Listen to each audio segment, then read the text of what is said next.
किसी गांव में एक गरीब व्यापारी अपने गधे के साथ रहा करता था। व्यापारी का घर बाजार से कुछ दूरी पर ही था। वह रोज गधे की पीठ पर सामान की बोरियां रखकर बाजार जाया करता था।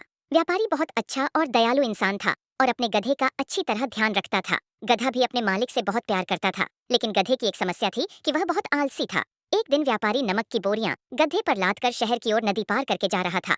तभी गधा नदी में गिर गया और नमक भी नदी में बह गई, जिससे व्यापारी को नुकसान हुआ। ऐसा कई बार हुआ। यह सोचकर व्यापारी ने गधे की पीठ पर रुई से भरी बोरियां बांध दी और उसे लेकर बाजार की ओर चल पड़ा। जैसे ही पुल आया, गधा रोज की तरह नदी में गिर गया, लेकिन आज उसकी पीठ पर लदा वजन कम नहीं हुआ, बल्कि और बढ़ गया। गधा इस बात को समझ नहीं पाया। ऐसा अगले 2 से 3 तक होता रहा। व्यापारी गधे की पीठ पर रुई से भरी बोरी बांध देता और पानी में गिरते ही उसका वजन दोगुना हो जाता। आखिरकार गधे ने हार मान ली। उस दिन के बाद से गधे ने कभी भी काम करने में आलस नहीं दिखाया। आलसी गधे की कहानी से हमें यह सीख मिलती है कि अपने कर्तव्य का पालन करने में कभी भी आलस नहीं दिखाना